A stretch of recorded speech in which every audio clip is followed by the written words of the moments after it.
So, Jasmine, would you take the roll for the meeting of the Dutchess County Local Development Corporation for the month of March? Mark Doyle, Here? Amy Bondaderi, Here. Tom McCount, Here. Jane Picone, Here. Brian Barahan, Lane Belmonte, Here. Christopher Munn. Here. Are there any conflict of interest disclosures? Meeting notice went out. Bills and communications, there are none. Correct. Let's take a look at the minutes.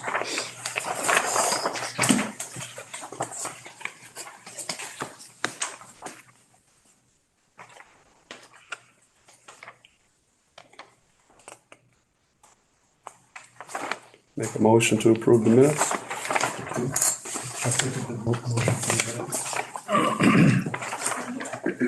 Amy Bondaderi, Approved. Tom McCount, Jane Picone, Lane Belmonte, Christopher Munn. Approved. Thank you. Jane, if you would give us the financial report, great. Okay, looking at the balance sheet as of February 28th, we have 2.6 million in cash. Down under other assets, the receivables, we have the county receivable of 61,000 yet to come in for the fourth quarter. And the accounts payable, we have a payroll accrual of 39,000. Looking at the P&L, we have 220,000 in revenue to a budget of 737,000. So far, we're unfavorable by 517,000. We did get the check from the IDA for 200,000. The expenditures, we have 213,000 to a budget of 1,329,000. So far, we were favorable by 1,116,000. We have net income of 7,000 to a budgeted loss of 592,000. So far, we're favorable by 599,000. Early in the year. And you said the accounts receivable was how much? In the line that's 64,800. There is the receivable is 61,000 is the county. Otherwise, it's the county, right. And then the remainder is from the IDA for splitting Acrosoft website. Gotcha. Thank you. Very good. Good and strong. So, we should then, let's see, let's do this the proper way. Go ahead and get a report from the Finance and Audit Committee. We also have a policy review discussion after that. So, Jamie, would you head that up again? Sure. Again, on March 4th, 2026, the Finance Committee met with Shannon from RBT to go over the LDC's audit. Again, we had a clean opinion. If you want to read page 1, 2, and 3, there were no issues with our finances. Page 4, 5, and 6 is the standard verbiage that explains how they arrive at this. Page 7 is the numbers you want to really look at. So on page 7, cash and equivalents 2.6 million versus 2.8 million last year. It's a decrease of 192,000. Service contract and marketing fee receivable is again that Dutchess County fourth quarter payable of 64,000 and a few other small items that is due. It's normally paid the following quarter. Then you have some lease nonsense where FASB changed the law to make it more, or the accounting rules to make it more stringent to report just rent. So it's a whole long formula, but it accounts for our lease for this building, right, Jane? Correct. And again, we need to discuss our lease. It is up in April, just a side note, to negotiate. Accounts payable and accrued liabilities, $55,000 versus $71,000. 15,000 is owed for startup. What was it, Jane? That was the difference between the accounts payable from year to year was last year we had 15,000 of startup. This year we do not have it. That's why it's 55,000, which is the audit. The audit is in there and accrued payroll. Okay. So what you want to really focus on at the bottom of page 7 is our total net position. Last year it was 2.857 million. This year it's 2.625 million. And again, it's an extremely strong position for the IDA. And so, I'm sorry, LDC. So if you want to turn to page 8, that's where the sources of revenue came from. And in 2025, we had 312,000 of administrative and closing fees. That's a $193,000 increase over the previous year. And that was the bonds from Marist and CIA during 2025. The service contract was 497,000 versus the previous year of 712. That was the decrease in county funding by 216,000. So if you come down, you have a net operating loss of 308,000 versus the previous year of 384,000. The net change in position, that is your net income, net loss, but in the not-for-profit terms, the net change in position was a decrease of 232,000, which is kind of on a cash basis how much our cash balance went down, which we knew in our 2025 budget that we were projecting a loss for the year due to the fact of the less funding, but knowing that we have an extremely strong balance sheet that, we can rely on for a few years to come. So that is the numbers, but we want to go to the last page. Well, no, let's go to page, the other information on page 15. This is a schedule of our conduit indebtedness. This lists all the bonds that are currently outstanding. It's $1,363,000,000. It shows some bonds from Dutchess Community College as far back as 2011, and it shows our culinary and Marist University bonds from 2025. So kind of gives you their percentages, outstanding balance, and original balance. It's just, it's what shows up in the Paris report. So it's a great list to look at. Then if you go to the last page, page 20, the findings from the auditor, the internal controls, as I said on the IDA, there were no internal control findings and no compliance finding are noted. So, meaning no deficiencies in how Jane performs her job. There were no compliance issues, and there's no accounting adjusting journal entries, which means the books are meticulously kept. And I want to thank Jane for that. Another clean year, and I appreciate that. Thank you. The auditor is to look for everything possible and found nothing. All right. Anybody have any Fantastic questions? report, thank you. Questions. I do a bit on, since we're talking about the lease. So on page 13, I guess is the information that helps us break out the way that the state wants us to detail the leases. But I'm interested that according to the information I was looking at yesterday, it certainly is, the projection looks like a lot less than what we're now looking at with the increases. And so I'm wondering, how, I guess you can only factor in what you know at the time. Right, because this shows an option to extend for 5 years, this little chart. Yeah. But it doesn't show the terms that were offered this year for the increase for Right. April 2026. Yeah.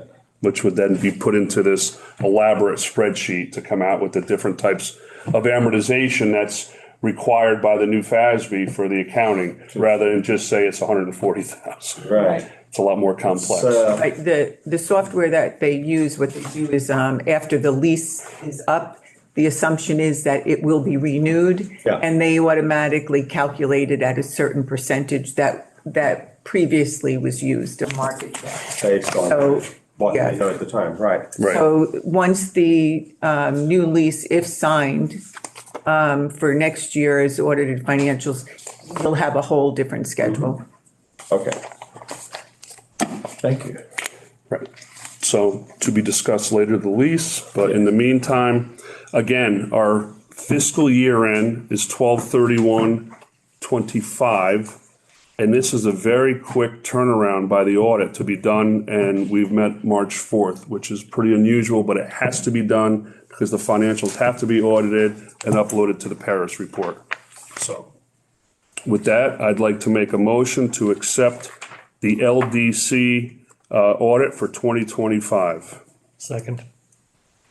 Let's take the vote on that. Thank you, Jasmine. Amy Bondieri, Approve. Al McCount, Approve. Jane Picone, Approve. Lane Belmonte, Approved. Christopher Lunn, Approve. Mark Wall. Approved. Excellent. Thank you.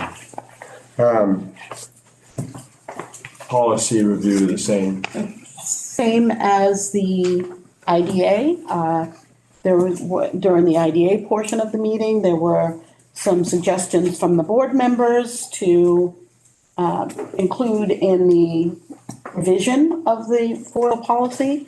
And I will be making those revisions, distributing it to all of you for review once our legal team has looked at those revisions. And as such, this too will be tabled until the next meeting.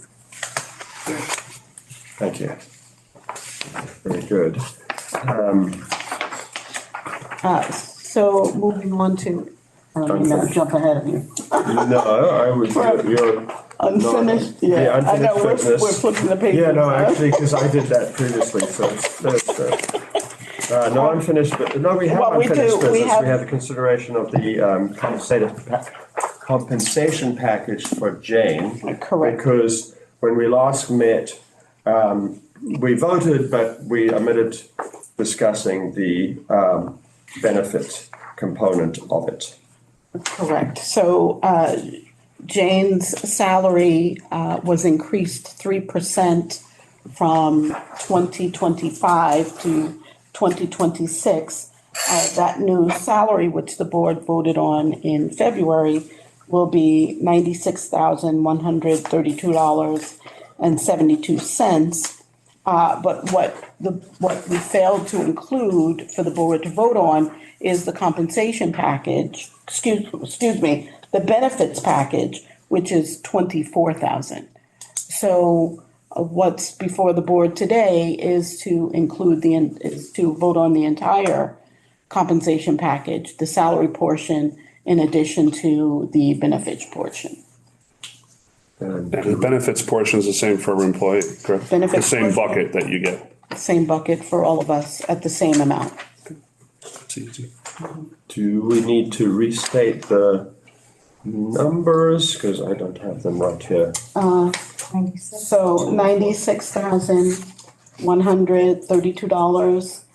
$96,132.72 for salary, and then benefits is $24,000 flat.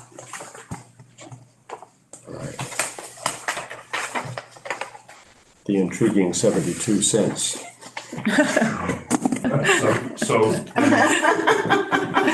All right, so I'd like to make a motion to approve the full compensation package for the CFO, including salary and benefits. The salary is $96,132.72, and the benefits package is $24,000 for the 2026 year.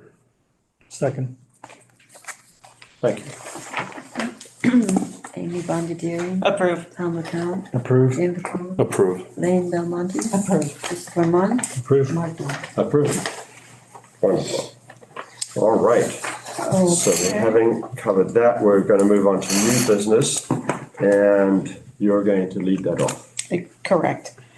So before the board's consideration and approval today is a final inducement resolution for the issuance of a tax exempt bond for the Millbrook School project in the amount of approximately $12 million. It will not exceed $12 million. And this bond will be used to construct permanent dormitory space to replace the temporary space that the school is currently utilizing. So the Millbrook School CFO Jeff Smith came before the board in February, for which the board did a preliminary inducement for the project. Yesterday, the public hearing was held. There were no comments submitted from the public. There were no comments submitted via email or in writing. And everything went well during the public hearing led by Don Capolino yesterday. And so are there any questions from the board with regards to this project? So we haven't received any correspondence, and no correspondence was submitted for the hearing. Correct. Correct. Thank you. Yeah, I mean, basically what he said, I think they were building 25 or 28 million. And this was actually basically a bond to bridge Correct. until the donors and pledges were going to be collected over the 3 years. So it's a great thing because they got rid of their old COVID storage or Yeah. temporary housing, yes. And so, yes, there just Yeah. really is a bridge until the donations come in from, Sounds great. yeah. Good, so we will, if there's no other questions, we'll take a vote on that. Make a motion to approve the final bond resolution for the Millbrook School not to exceed $12 million. I'll second. Okay. Okay. Amy Bondieri. Approve. Tom McCount. Approved. David Cole. Approve. Lane Belmonte. Approve. Christopher Munn. Approved. Mark Wong. Approved. Excellent. And next on the agenda, the Paris report. Paris. Paris. Sounds a lot more elegant than it is. Exactly. So for the LDC, it's the same, the annual report mirrors the audited financial statements. We go through the regular standard questions, making sure that our policies are updated on our website, and we've put the links. We have a list, the board of directors. Again, there is a vacant position listed here only because it was 12/31. We list the staff and their salaries or compensation. And then pages from 10 through 35 are the projects that we have. There is only one change that'll be made, and that's to this report would be on page 33. There's the Vassar, the college bond of 2013. That has to be removed, but I'm working with the ABO to remove it. I can't do it myself. So for that report, Refinanced or what? this is, it's closed, terminated. Closed? Yeah. So in order to get it off, I'm working with the ABO to get that off. So otherwise, with that out, then the report ties to the audited financial statement conduit schedule. And it was closed because It was terminated. they paid? Had a termination, yes. No, because it said expired in 2050. expected to be retired. Right, but that was makes sense, Just yeah. making sure. So, right, so that would be the only change, otherwise it will be submitted as is there. And do you expect them to be able to conclude that with you? Yes, I received an email from them and they just asked for some information, and then I'm waiting to hear from them, but I'll keep following up until we file. The investment report, again, the questions are answered. The investment report will be linked to the website. Once it's linked, then we'll be able to populate this investment report. The procurement, list of vendors that we've paid over $5,000.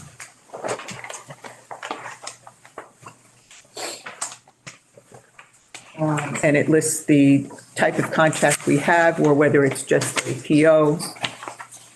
But it,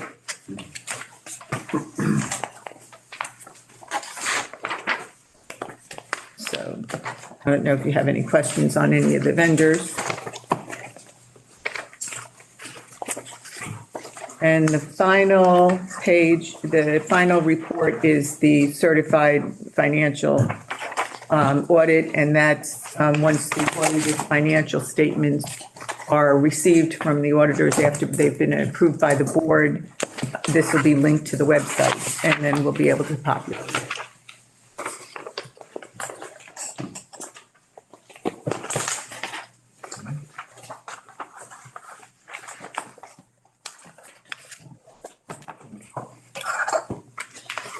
All right, so are there any changes, well, other than populating these things? There's nothing that we've, No. no items that we've Nothing discussed that- for changes. So I think we can make a motion to move forward with this. Okay, so I'll make a motion to approve the Paris report, removing Vassar College 2013-02 to be filed by March 30th, or is it? 31st. We'll For 90 days, oh, yeah. To be posted by March 31st. Second. Thank you for the second. Who seconded? I did. Amy Bondieri, Approved. Tom McCount, Approved. Anne Capone, Approved. Randall Bobby, Christopher Munn, Approved. Mark Dorr. Approved. Very good. So should we just tack on the end a bit of the lease discussion? Or would you like to put that on? Well, we need some numbers and some hard I think we facts. should, Yeah, yeah, I think we should, just, put that off until, we may need to schedule a special meeting. But Let's just say what we're talking about in general. just say what we're talking about in general terms and Yeah. then, yeah. So, the lease for this current space located at 3 Neptune Road in the town of Poughkeepsie is up for renewal. The current space, we occupy two spaces, office space, which is unit number A21, and a storage space, which is unit number N15. And the storage space is essentially records that we're required to keep to remain in compliance with the ABO. And the previous lease on the office space was from July 2020 through April 30th, 2026. So we're right within the window to negotiate and/or identify other space to occupy. The lease on the storage space was July 2020 through